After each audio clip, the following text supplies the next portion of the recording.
अस्सलाम वालेकुम दोस्तों, आज मैं आपके लिए शलजम पालक बनाने की बहुत ही उम्दा रेसिपी लेकर आई हूँ। अगर आप मेरे तरीके से ये सब्ज़ी बनाकर खाएंगे तो इंशाअल्लाह ताला आप सबकी ये फेवरेट हो जाएगी। इतनी मज़ेदार बनती है कि हर कोई इसको शौक़ से खाएगा।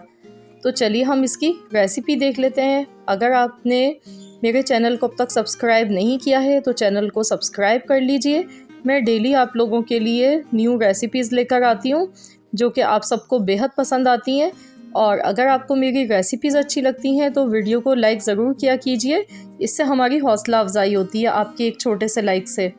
तो चलिए हम रेसिपी देख लेते हैं। तो इसके लिए मैंने यहाँ पर शलजम लिए जो कि वज़न में मेरे पास 300 ग्राम है, 1 पाव से थोड़े से ज़्यादा हैं ये। इनका छिलका उतार कर मैंने आलू की तरह इनको काट के रखा है। आधा किलो मैंने पालक लिए। पालक भी आप देख सकते हैं बारीक काट लिया है पालक को आपने अच्छी तरह से धो लेना है। इसमें मिट्टी वगैरह होती है तो इसको खूब अच्छी तरह से खुले पानी से धो लीजिएगा। अब मैंने यहाँ पर 1/4 कप ऑयल लिया है, 1/4 कप, और उसमें हम आधा चम्मच ज़ीरा डालेंगे, 2 सूखी लाल मिर्च डाल देंगे। और ज़ीरा जैसे ही चटकने लगे तो हम इसमें प्याज ऐड कर देंगे। एक दरमियाने साइज़ की प्याज मैंने ली है, बारीक चॉप कर लिया है प्याज को। अब प्याज को हमने यहाँ पर सौते करना है। इसका गोल्डन कलर नहीं करेंगे शुरू में, हमने इसको सिर्फ सॉफ्ट कर लेना है।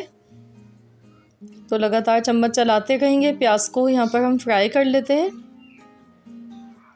तो यहाँ देखिए प्याज सॉफ्ट हो चुकी है। तो अब हम इसमें डाल देंगे लहसुन अदरक का पेस्ट 1 चम्मच, और इसके साथ हम इसको पकाएंगे। तो आप यहाँ पर चाहें तो लहसुन अदरक बारीक चॉप किया हुआ भी ले सकते हैं अगर आपके पास पेस्ट नहीं है, लेकिन कोशिश कीजिएगा कि ताज़ा आप यहाँ पर यूज़ करें, उससे फ्लेवर बहुत अच्छा आता है इस सब्ज़ी का। तो इस तरीके से हम प्याज को लहसुन अदरक के पेस्ट के साथ फ्राई करेंगे तो इसमें बहुत ही उम्दा फ्लेवर आता है और बहुत ही ज़बरदस्त खुशबू आती है। अब मैं यहाँ पर 2 मीडियम साइज़ के मैंने टमाटर लिए थे, बारीक चॉप कर लिए थे। टमाटर मैंने इसमें ऐड कर दिए। तो इसको हमने मिला लिया है। अब हम इसमें कुछ मसाले ऐड करेंगे। तो नमक है हस्ब ज़रूरत, कुटी हुई लाल मिर्च आधा चम्मच, हल्दी 1/4 चम्मच, पिसा हुआ ज़ीरा आधा चम्मच मैंने लिया है, और धनिया पाउडर 1 चम्मच। तो ये तमाम ड्राई मसाले हम इसमें डाल देते हैं और इनको मिला लेंगे। गैस का फ्लेम यहाँ पर लो कर दीजिएगा वरना मसाले जल सकते हैं। तो इनको अच्छी तरह से मिक्स कर लेते हैं। और अगर आपको लगे मसाले जलने लगे हैं तो आप इसमें थोड़ा सा पानी डालकर भी आप मसाले को भून सकते हैं। बहुत ही प्यारी सी खुशबू आ गई है इस मसाले की। तो मैं इसमें थोड़ा सा पानी डालूंगी और मसाले को मैं अच्छी तरह से भून लेती हूँ ताकि मसालों का जो कच्चापन है वो ख़त्म हो जाए। तो यहाँ पर 2 से 3 मिनट तक मसाले को भून लेते हैं हम, जब तक इसका पानी ड्राई नहीं हो जाता है। तो ये देखिए पानी ड्राई हो चुका है, मसाला हमारा बहुत अच्छी तरह से पक चुका है। अब हम इसमें शलजम ऐड कर देंगे और इनको अच्छी तरह से पका लेते हैं।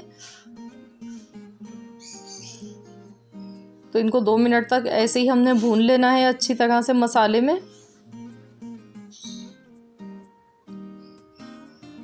बहुत ही मज़ेदार रेसिपी है ये, ज़रूर आप लोग ट्राई कीजिएगा, इस तरीके से बनाकर देखिएगा। तो ये देखिए मसाला हमारा अच्छी तरह से यहाँ पर भुन चुका है।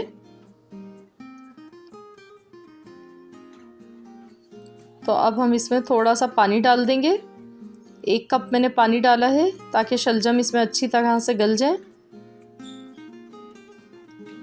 तो बस इसे कवर कर देते हैं 10 मिनट के लिए। 10 मिनट तक पकने देते हैं जब तक शलजम गल नहीं जाते। तो यहाँ पर देखिए 10 मिनट हो चुके हैं। खोलकर हम चेक कर लेते हैं। पानी तो देखिए इसका काफ़ी हद तक ड्राई हो चुका है। और शलजम हम चेक कर लेते हैं। यहाँ पर बहुत ज़्यादा भी नहीं गलाना है क्योंकि अभी इसमें हम पालक ऐड करेंगे तो उसके साथ भी ये गलेंगे। तो हमने 70% ही गलाना है। तो ये देखिए शलजम हमारे गल चुके हैं। 70% हमने इनको गलाया, थोड़ी सी कसर इनमें भी बाकी है। तो जब हम इसमें पालक ऐड करेंगे तो उसके साथ भी ये मज़ीद और पकेंगे तो उसमें ये फुल गल जाएंगे एकदम। तो मैं अब इसमें पालक ऐड कर रही हूँ और इसको हम मिला लेते हैं। आप चाहें तो यहाँ पर इसमें पालक के साथ फ्रेश मेथी भी यूज़ कर सकते हैं। शलजम पालक मेथी भी बहुत ही ज़बरदस्त बनता है, बहुत ही मज़ेदार बनता है। तो बस अब इसे कवर कर देते हैं, 5 मिनट तक ऐसे ही पकने देते हैं। पालक सॉफ्ट हो जाएगी और जैसे ही इसको स्टीम लगती है तो ये बहुत ज़्यादा अभी दिखने में ज़्यादा लग रही है, तो ये बिल्कुल थोड़ी सी हो जाएगी। तो यहाँ पर देखिए 5 मिनट हो चुके हैं। तो ये देखिए पालक हमारी कितनी कम हो चुकी है और पानी जो है देखिए वो भी इसका ड्राई हो चुका है। तो हम यहाँ पर सूखी सब्ज़ी बना रहे हैं पालक शलजम की, तो हम इसको अच्छी तरह से भूनते हुए पकाएंगे। आप चाहें तो आप इसको पकाने के बाद आप इसमें ऊपर से देसी घी डाल सकते हैं या बटर डाल लें, वो बहुत अच्छा लगता है। अब मैंने 2 हरी मिर्चें डाल दी हैं कटी हुई, हरा धनिया ऊपर से डाल देते हैं और इसको मिक्स कर लेते हैं। आप ऐसे भी बनाकर इसको खाएंगे बग़ैर बटर के या देसी घी के, तो भी ये बहुत मज़े की लगती है। तो लीजिए फ्रेंड्स, हमारी ये बहुत ही मज़ेदार सी पालक शलजम की सब्ज़ी बनकर तैयार हो चुकी है, जो कि खाने में बहुत ही लजीज बनी है। तो बस अब हम यहाँ पर गैस का फ्लेम बंद कर देते हैं और इसको हम डिश आउट कर लेते हैं। डिश आउट करके आपको दिखाते हैं। देखिए दिखने में ये कितनी यमी सी लग रही है, बहुत ही मज़ेदार। ऑयल भी देखिए इसका बिल्कुल अलग से सेपरेट हो गया है। मैं आपको दिखाती हूँ, ये देखें, लुक वाइज देखें आप कितनी ज़बरदस्त लग रही है। इसका कलर भी देखिए कितना खूबसूरत सा आया है। तो चलिए मैं डिश आउट कर लेती हूँ। तो ये लीजिए हमारी आज की पालक शलजम की सब्ज़ी बनकर तैयार हो चुकी है, जो कि बहुत ही मज़े की बनी है। आई होप कि आप सबको आज की रेसिपी ज़रूर पसंद आई होगी। रेसिपी अच्छी लगी है तो वीडियो को लाइक करना मत भूलिएगा। साथ ही में अगर चैनल पर नए हैं तो चैनल को सब्सक्राइब कर लें। मिलते हैं इंशाअल्लाह ताला बहुत जल्द एक और न्यू रेसिपी के साथ। तो जब तक के लिए अल्लाह हाफ़िज़।